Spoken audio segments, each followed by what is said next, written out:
myself doctor Mamta Goyal, head of the department botany. Fungus पे मैं आपको लेक्चर्स दे रही थी। फर्स्ट ईयर का सिलेबस है, उसका पार्ट है। मैंने अभी तक आपको जितना बताया उसके हिसाब से फंगस में मैंने आपको थैलस भी बता दिया था और इंट्रोडक्शन भी बता दिया था। अब मैं आपको जो बताने जा रही हूँ वो है modified fungal structures. Modified fungal structures का मतलब होता है फंगस में हाइफा का फॉर्मेशन होता है और वो हाइफा जब बहुत ज़्यादा बन जाते हैं तो उसमें मॉडिफिकेशंस हो जाते हैं और वो मॉडिफिकेशंस होकर के वो डिफरेंट फॉर्म्स ले लेते हैं और डिफरेंट फॉर्म्स ले लेते हैं, उनके अलग अलग नाम हैं। तो मॉडिफाइड हाइफल स्ट्रक्चर्स को आज हम डिटेल में लेंगे। इसमें सबसे पहले स्पेशल सोमैटिक स्ट्रक्चर्स हम डिस्कस करेंगे। स्पेशल सोमैटिक स्ट्रक्चर्स जो हैं वो स्पेशल सोमैटिक स्ट्रक्चर्स का फॉर्मेशन रूट लाइक स्ट्रक्चर्स होते हैं जो हाइफा की ब्रांचेस से बनते हैं और वो ये थैलस से अराइज होते हैं। थैलस से अराइज ये गुच्छे के फॉर्म में होते हैं। ये जो पाए जाते हैं ज़्यादातर ये काइट्रेट्स में पाए जाते हैं और एग्जाम्पल इसका है राइजोपस। राइजोपस इसका एग्जाम्पल है। ये गुच्छे के फॉर्म में पाए जाते हैं। ये नीचे जो अराइज हो रहे हैं सारे ये राइजोइड्स हैं और इनके थ्रू फंजाई सारा फूड मटेरियल एब्जॉर्ब कर लेता है एंजाइम्स के थ्रू और ग्रो करता जाता है। तो they are root like fine branches और example is Rhizopus. Special somatic में सेकेंड टाइप है एप्रिसोरियम।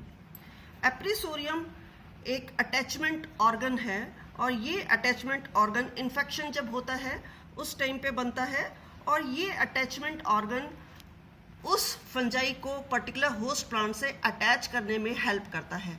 तो ये सोलन स्ट्रक्चर फॉर्म हो जाता है। माइसीलियम में सोलन स्ट्रक्चर आगे जाकर के फॉर्म हो जाता है और इस सोलन स्ट्रक्चर को हम कहते हैं एप्रिसोरियम।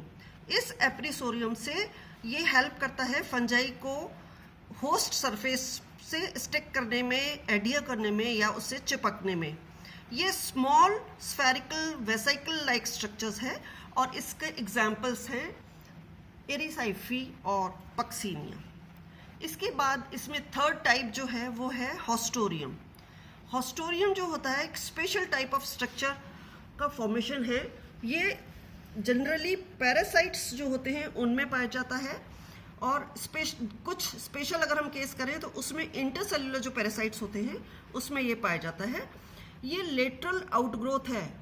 ये माइसीलियम से लेटरल आउटग्रोथ जो होस्ट सेल के अंदर जा रही है और अंदर जाने के बाद इसमें ये ब्रांचिंग हो जाती है तो ये हॉस्टोरिया फॉर्म हो जाता है और ये हॉस्टोरिया के थ्रू एंजाइम्स के थ्रू ये सारा इस होस्ट प्लांट का फूड मटेरियल एब्जॉर्ब कर जाता है और फंगस फर्दर ग्रो करती जाती है।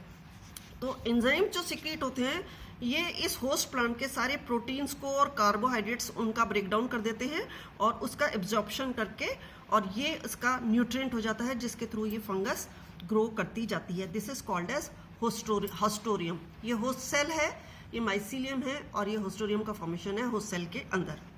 इसके बाद जो नेक्स्ट है वो है हाइफल ट्रैप्स। फंजाई जो होती है वो फंजाई कभी कभी वॉर्म्स को भी ट्रैप कर लेती है और फूड मटेरियल उन वॉर्म्स का भी एब्जॉर्ब कर लेती है। वॉर्म्स जो होते हैं वो लिविंग एनिमल के टाइप्स हैं जो उसमें क्या करते हैं ये इस तरीके का ये जो होता है कि फंजाई लिविंग वॉर्म्स को, ईल को और स्नेयर्स को इनका फूड मटेरियल ले रही है। ऐसी वाली फंजाई को हम कहते हैं प्रीडेशियस फंजाई। और जो फंजाई होती है इसमें डिफरेंट टाइप के मॉडिफिकेशन होते हैं जिसके थ्रू ये उसमें से फूड मटेरियल एब्जॉर्ब करती है।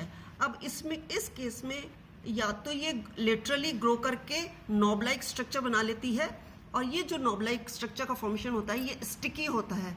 तो स्टिकी नॉब का फॉर्मेशन हो गया। स्टिकी नॉब जो होती है ये ईलवॉर्म से चिपक जाती है और उसके बाद इसके थ्रू ये सारे एंजाइम्स इसके अंदर सिक्रेट कर देते हैं इस ईल के अंदर और उसके थ्रू ये सारा फूड मटेरियल एब्जॉर्ब करते जाते हैं और वो इनका नरिशमेंट होता है।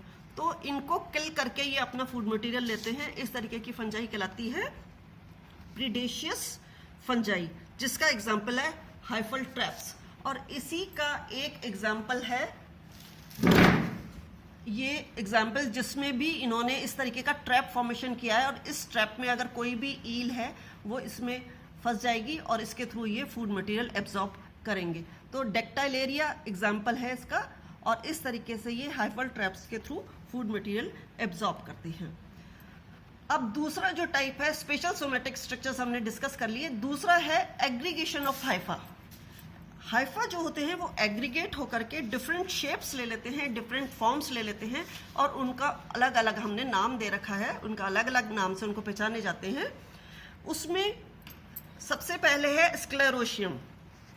स्क्लेरोशियम एक तरीके का रेस्टिंग स्टेज है जो पैथोजेनिक फंजाई बनाती हैं, और उनका मेन जो फंक्शन होता है वो फंक्शन होता है सर्वाइव करने के लिए, एडवर्स कंडीशन में सर्वाइव करने के लिए, सर्वाइवल, और उसका पैरिनेशन मतलब नेक्स्ट ईयर वो वापस कैसे सेम फंजाई ग्रो होगी। तो सर्वाइवल और पैरिनेशन के लिए इन्होंने अपने जो हाइफा है उनको मॉडिफाई करके एक स्ट्रक्चर में कन्वर्ट कर दिया है, स्क्लेरोशियम।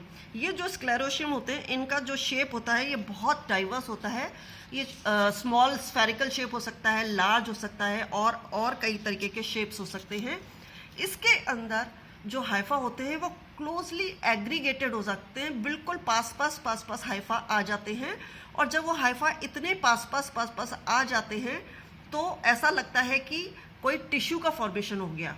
और इस तरीके से क्लोजली एग्रीगेटेड जो हाइफा होते हैं और वो टिश्यू जैसा स्ट्रक्चर फॉर्म कर रहे हैं उसको हम कहते हैं प्लैक्टेनकाइमा। तो मॉर्फोलॉजी में अगर हम बात करें तो मॉर्फोलॉजी जो स्क्लेरोशियम की होती है ये हार्ड स्ट्रक्चर है, इस तरीके का हार्ड स्ट्रक्चर है, डार्क ब्राउन इसका कलर होता है। और अगर इसका अंदर से हम सेक्शन काटें तो इसका सेक्शन काटने के बाद हमें ऐसा लगेगा जैसे पैरेनकाइमा लाइक स्ट्रक्चर है, but it is not parenchyma, it is like parenchyma which is called as pseudo parenchyma. तो ये जो स्ट्रक्चर है ये प्लैक्टेनकाइमा कहलाता है। और इस प्लैक्टेनकाइमा को again we can divide into two, prosenchyma and pseudoparenchyma. तो स्यूडोपेरेनकाइमा जो टाइप है वो टाइप स्क्लेरोशियम ही है। अब इसके बाद प्लैक्टेनकाइमा का जो स्यूडोपेरेनकाइमा हमने डिस्कस कर लिया, जिसमें सेल्स स्फेरिकल हैं, ओवल हैं, एक दूसरे के बिल्कुल पास हैं, सिमिलर हैं, और अपनी इंडिविजुअलिटी इन्होंने खो दी है, दे अपीयर लाइक सेल्स।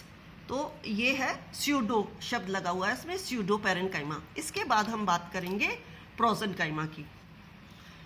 प्लैक्टेनकाइमा का जो दूसरा टाइप है वो है प्रोजेनकाइमा। प्रोजेनकाइमा जो है ये इसमें हाइफा एक दूसरे के बिल्कुल पास आ जाते हैं और एक दूसरे से उलझे हुए हो जाते हैं। और सबसे इम्पॉर्टेंट ये है कि एक दूसरे से उलझे हो जाते हैं। फिर अगर हम इसका सेक्शन काटें तो ये जो सेक्शन नजर आएगा इसमें बिल्कुल सेल्यूलर फॉर्म्स नजर आ रहा है हमें, ये स्ट्रक्चर कहलाता है प्रोजेनकाइमा।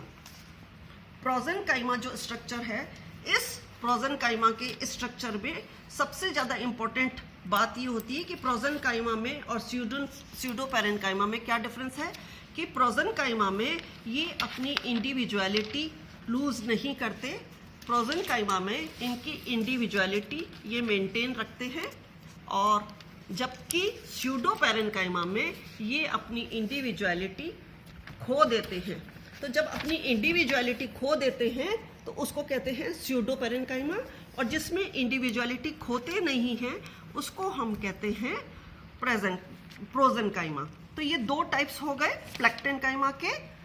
अब इसके बाद एक और राइजोमॉर्फ, जो दूसरा टाइप है वो इसके अंदर आता है राइजोमॉर्फ। तो एग्रीगेशन ऑफ हाइफा में स्क्लेरोशियम, और उसके बाद हम देख रहे हैं राइजोमॉर्फ। राइजोमॉर्फ जो होते हैं they are root like structures, बिल्कुल रूट लाइक स्ट्रक्चर्स होते हैं, जैसे रस्सी होती है वो इस तरीके से उलझा हुआ स्ट्रक्चर नजर आएगा, which are formed by aggregation of fungal hypha. Fungal hyphae एक दूसरे के पास इतने इकट्ठे हो जाते हैं कि वो बिल्कुल rope like structure, root like structure बना लेते हैं। और ये ज़्यादातर वुड रॉटिंग फंजाई में या रूट पैरासिटिक फंजाई में पाया जाता है। इनका कलर जनरली डार्क ब्राउन या येलो होता है, और इसका होता है कि पास में अगर दो प्लांट्स ग्रो कर रहे हैं तो एक प्लांट से दूसरे प्लांट में इस राइजोमॉर्फ के थ्रू इन्फेक्शन हो जाता है, क्योंकि वो रूट के थ्रू ये फैलता जा रहा है और वो दूसरे प्लांट के अंदर चला जाता है। इनका एक एपिकल मेरिस्टम जोन भी होता है, इसका कलर बहुत डार्क होता है और ये बहुत हार्ड होता है। ये रिंड शब्द हमने यूज़ किया है क्योंकि इसकी जो थिक सेल्स होती हैं वो रिंड कहलाती हैं और इसकी कवरिंग जो होती है वो कवरिंग इसकी चिपचिपी होती है, म्यूसिलिजिनस होती है, ताकि ये दूसरे रूट से चिपक सके। ये राइजोमॉर्फ का मॉर्फोलॉजी है। इसको अगर हम बाहर से देखें तो केवल हमें रूट लाइक स्ट्रक्चर दिख रहा है, लेकिन इसको अगर हम सेक्शन इसका काटें तो सेक्शन काटने के बाद इसका एलएस अगर हमने लिया है तो उस एलएस में हम देख सकते हैं कि इसके लूज हाइफा है, इसमें जिलेटिनस अंदर लेयर है, एपिकल टिप वाला पोर्शन एपिकल मेरिस्टेमेटिक रीजन है और ये वाली जो सारी सेल्स हैं ये हाइफल सेल्स हैं। हाइफल सेल्स के बाद यहाँ पे सेंट्रल कैविटी है और हाइफल सेल्स के अंदर वाला ये वाला जो रीजन है कॉर्क सेल्स में कन्वर्ट होती जाती हैं। जैसे जैसे हार्ड होती जाती है hyphal cells they are converted into cork layer और बीच में जो कैविटी होती है वो कहलाती है सेंट्रल कैविटी। ये जो एग्जाम्पल है इसका एग्जाम्पल वो है आर्मिलेरिया मेलिया। Example is आर्मिलेरिया मेलिया। तो इस तरीके से हमने देखा कि मॉडिफिकेशन कितनी तरीके के मॉडिफिकेशंस हो जाते हैं उसके हाइफा में, और वो हाइफा बिल्कुल सिंपल हाइफा नहीं होकर के मॉडिफाइड हाइफल स्ट्रक्चर्स कहलाते हैं। तो this is all about modified hyphal structures. अब इसके बाद जब हम नेक्स्ट लेंगे तो रिमेनिंग पार्ट फंजाई का कंटिन्यू करेंगे। Thank you so much.